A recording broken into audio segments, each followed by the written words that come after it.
Pernahkah kamu bermalam di tempat yang begitu sunyi, sampai kamu bisa mendengar detak jantungmu sendiri? 3 hari aku menginap di rumah Embah. Rumah tua di kaki bukit, jauh dari hiruk-pikuk kota.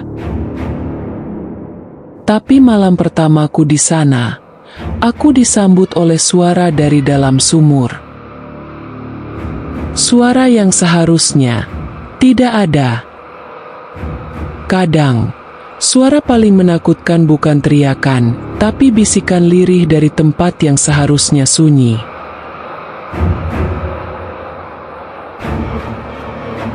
Namaku Adit. Aku anak rantau yang sudah lama meninggalkan desa tempat aku lahir dan dibesarkan. Hidupku kini ada di kota, penuh kesibukan, kemacetan, dan kebisingan. Tapi ada satu tempat di dunia ini yang begitu sunyi, begitu diam, sampai-sampai kamu bisa mendengar detak jantungmu sendiri. Tempat itu adalah rumah Embah, rumah tua di kaki bukit, di sebuah desa kecil bernama Wonokeling, yang bahkan tidak terlihat jelas di peta. Aku tidak pernah berniat kembali ke sana, tapi panggilan itu datang. Kabar dari paman. Embah mulai sering linglung, "Dit, kalau bisa, pulanglah sebentar. Temani beliau. 3 hari saja cukup." 3 hari, hanya 3 hari. Tapi siapa sangka, 3 hari itu akan mengubah hidupku.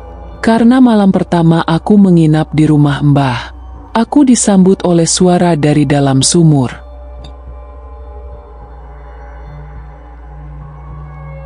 Rumah Embah berdiri di antara sawah yang luas dan hutan kecil yang menjulang gelap. Rumah panggung dari kayu jati tua, beratap seng karatan, dan berderit setiap kali diinjak. Di halaman depan tumbuh pohon mangga yang besar, dan di belakang rumah, tersembunyi di balik semak liar, berdiri sumur batu tua, dengan bibir licin berlumut dan tali timba yang menggantung setengah putus. Tidak ada lampu jalan, tidak ada suara motor, yang terdengar hanya gesekan angin dan lolongan anjing dari kejauhan. Hari pertama aku datang, Embah menyambutku dengan senyum lemah. Matanya sayu, kulitnya semakin keriput, dan gerakannya lambat. Tapi beliau masih ingat aku. "Kamu jangan lama-lama ya, Dit, 3 hari cukup. Setelah itu, pulang." Kalimat itu diulanginya 3 kali hari itu. Seperti sebuah peringatan halus. Aku mengangguk, tanpa pikir panjang. Hari mulai gelap sekitar pukul 6 sore. Aku makan malam bersama Embah di dapur kecil. Embah diam saja, sesekali menatap kosong ke arah jendela belakang. Setelah membersihkan piring, aku duduk di kamar tamu sambil memainkan ponsel. Tapi sinyal hilang total. Tidak ada koneksi. Tidak ada sinyal, hanya aku, dan rumah kayu tua itu. Jam dinding berdetak pelan, detik demi detik terasa lambat. Hingga akhirnya, aku memutuskan tidur lebih awal. Tapi sekitar pukul 11 malam, aku terbangun, entah kenapa. Mungkin karena udara yang dingin, atau karena ada suara. Awalnya samar, gemericik air, seperti seseorang sedang menimba dari sumur. Ku coba mendengarkan lebih jelas, tapi yang ku dengar berikutnya membuatku membeku. Suara lirih, seperti suara perempuan. "Tolong, tolong aku, dingin di sini." Suaranya datang dari belakang rumah, dari arah sumur. Aku tidak berani keluar, hanya duduk diam di atas kasur, menatap pintu kamar yang berderit pelan saat tertiup angin. Rasanya seperti ada yang berjalan di luar kamar, di lorong rumah. Langkah pelan, lalu berhenti, tepat di depan pintu. Tapi saat aku memberanikan diri membuka pintu, tidak ada siapa-siapa. Aku kembali tidur, berusaha menganggap semuanya hanya mimpi. Tapi malam itu aku bermimpi. Seorang perempuan duduk di tepi sumur. Rambutnya panjang menjuntai menutupi wajah. Ia menangis diam-diam. Tangannya memeluk lutut. Bajunya lusuh, seperti kain kebaya yang robek sebagian. Saat aku mendekat dalam mimpi, ia hanya berkata satu kalimat. "Kamu mendengarku ya?" Saat aku bangun, langit desa masih berkabut. Mbah sedang duduk di depan rumah, menatap sawah. Aku duduk di sebelahnya dan bertanya, "Mbah, tadi malam, apa Mbah dengar suara dari belakang?" Mbah tidak menjawab, matanya tetap lurus ke depan. Setelah beberapa detik, ia hanya berkata pelan, "Itu hanya suara angin, Dit. Angin dari arah bukit." Tapi aku tahu, itu bukan angin. Suara itu memanggil, bukan sekali, tapi berkali-kali. Dan malam itu hanya permulaan. Hari itu aku coba memeriksa sekitar rumah. Kulihat sumur tua itu dari dekat. Bibirnya sudah retak, dan bagian dalamnya gelap pekat. Aku menjatuhkan batu kecil ke dalam. 3 detik, 4 detik, lalu suara cipratan air. Dalam, sangat dalam, tapi tak ada suara. Tak ada siapa-siapa. Tetangga yang rumahnya paling dekat, Pak Mardi, kulihat sedang menyapu halaman. Aku mencoba bertanya dengan santai, "Pak, sumur belakang rumah Mbah itu masih dipakai, ya?" Pak Mardi langsung terdiam. Wajahnya berubah. "Sumur itu udah lama nggak ada yang sentuh, Mas. Biarkan saja. Jangan didekati malam-malam." Aku bertanya kenapa, tapi Pak Mardi hanya berkata, "Yang sudah lewat, biarlah lewat. Nggak semua suara harus kamu dengarkan."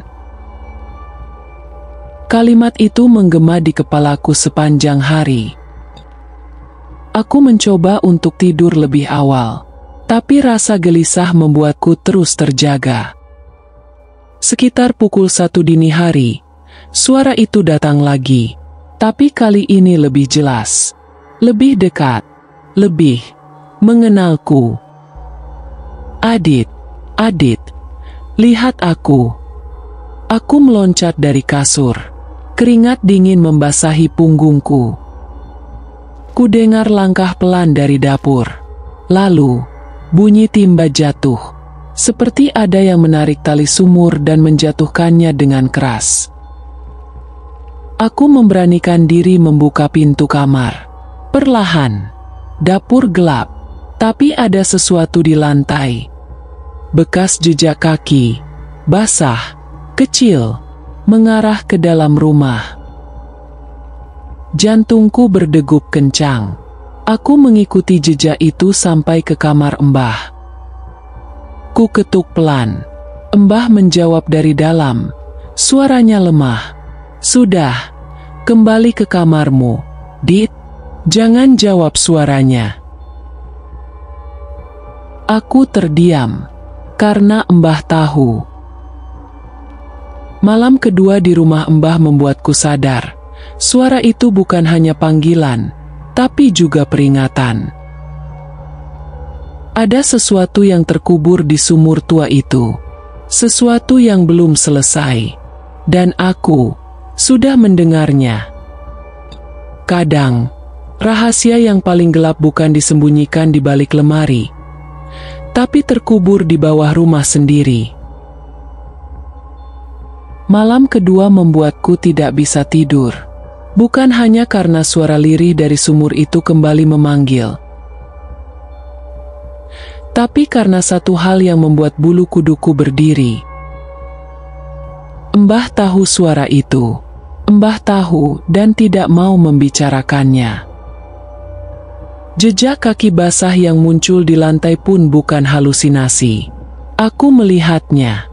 Ukurannya kecil, seperti kaki perempuan. Tapi tidak ada seorang pun yang masuk rumah malam itu. Atau mungkin ada, tapi bukan manusia. Pagi ketiga di rumah Mbah dimulai dengan keheningan yang aneh. Tidak ada ayam berkokok, tidak ada suara burung, bahkan suara serangga pun nyaris hilang. Sunyi yang tidak wajar. Saat aku ke dapur, aku melihat Mbah duduk di kursi kecil dekat jendela belakang. Pandangannya kosong, mengarah ke sumur di kejauhan. "Mbah," sapaku. Tapi ia tak menoleh. Aku mencoba mencari sinyal di luar rumah. Dan saat membuka pintu depan, aku melihat seseorang berdiri di ujung jalan tanah. Jauh, hampir tak terlihat. Sosok perempuan berbaju putih, hanya berdiri mematung. Saat aku mengedip, sosok itu sudah tidak ada. Aku kembali masuk. Dada terasa berat. Ada sesuatu yang ditahan rumah ini, dan perlahan ingin keluar. Setelah sarapan, aku mencoba membereskan bagian belakang rumah yang sudah lama tidak disentuh. Ada satu ruang kecil seperti gudang, gelap, pengap, dan penuh debu. Di lantai kayunya, ada satu papan yang tampak berbeda, lebih tua, lebih rapuh. Seperti sering dibuka tutup. Rasa penasaran mengalahkan ketakutanku. Aku congkel papan itu. Ternyata di bawahnya ada ruang kecil semacam ruang bawah tanah. Gelap dan sempit. Hanya cukup untuk satu orang masuk merangkak. Kutarik senter dan perlahan turun. Ruangan itu tak lebih dari lubang persegi 2x2 meter. Dengan tanah yang lembab dan bau lembab yang menyengat. Tapi yang paling mengejutkan adalah tumpukan benda-benda tua di sudutnya. Di antara karung goni usang, aku menemukan sebuah kain kebaya putih lusuh, berlumur tanah, sisir kayu patah, dan sebuah kotak kecil dari kayu. Di dalamnya ada gumpalan rambut panjang yang dibungkus dengan kertas doa berwarna kecoklatan. Tanganku gemetar. Semua ini seperti milik seseorang yang pernah tinggal di sini. Tapi siapa dan kenapa disembunyikan? Saat aku keluar dari ruang bawah lantai itu, Mbah sudah berdiri di ambang pintu. Wajahnya pucat, matanya menatap kotak di tanganku. "Kamu sudah bukan?" katanya lirih. Aku diam, menunggu penjelasan. Tapi Mbah hanya berkata, "Malam ini, jangan tidur." Malam ketiga, malam terakhirku di rumah Mbah. Dan malam itu, sumur itu kembali hidup. Sekitar pukul 1 dini hari, aku duduk di ruang tengah. Lampu dimatikan. Hanya cahaya remang dari lentera kecil. Angin bertiup aneh malam itu. Suhu mendadak dingin. Suara jangkrik berhenti. Lalu, bunyi tali timba bergesek. Disusul suara air ditimba dengan kasar. Aku tahu, aku tak bisa lari dari ini. Kukunci pintu depan. Kupastikan Mbah di kamar. Kemudian aku keluar lewat dapur, menuju halaman belakang, menuju sumur. Dan aku melihatnya. Seorang perempuan sedang berdiri di tepi sumur. Punggungnya menghadapku. Rambut panjangnya menutupi punggung. Bajunya kebaya putih. Sama seperti yang kutemukan siang tadi. Tubuhnya diam, tapi bergetar, seperti sedang menahan tangis. Aku mendekat perlahan. Jarak tinggal 3 meter.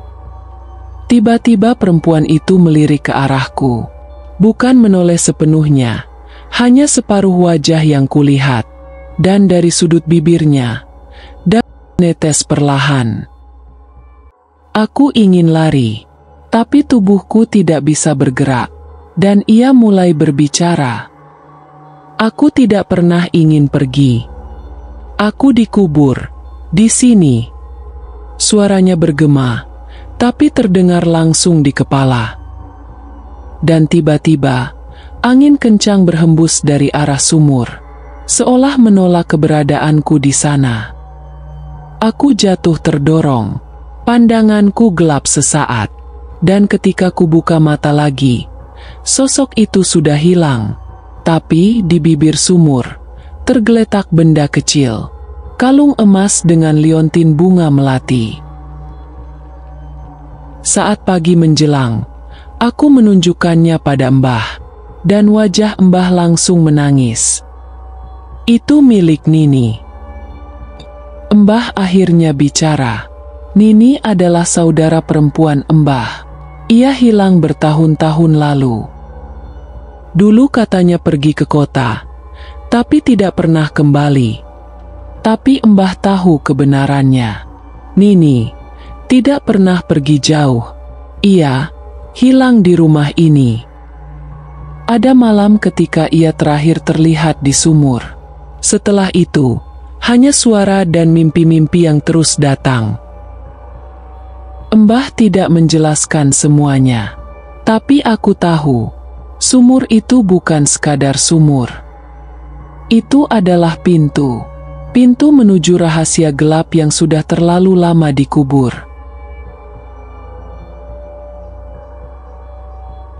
Kini aku tahu, bukan aku yang datang ke rumah Mbah.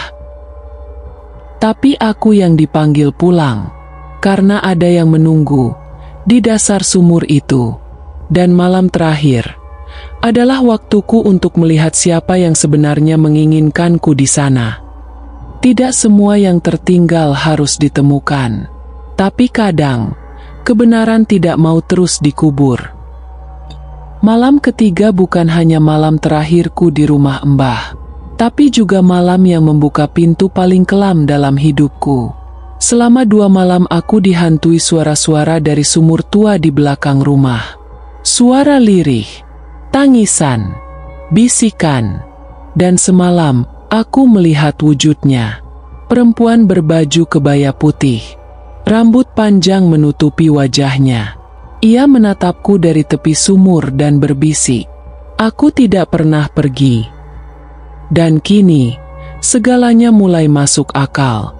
Kalung emas yang kutemukan, pakaian kebaya yang terkubur di bawah rumah, dan mimpi-mimpi yang terasa nyata.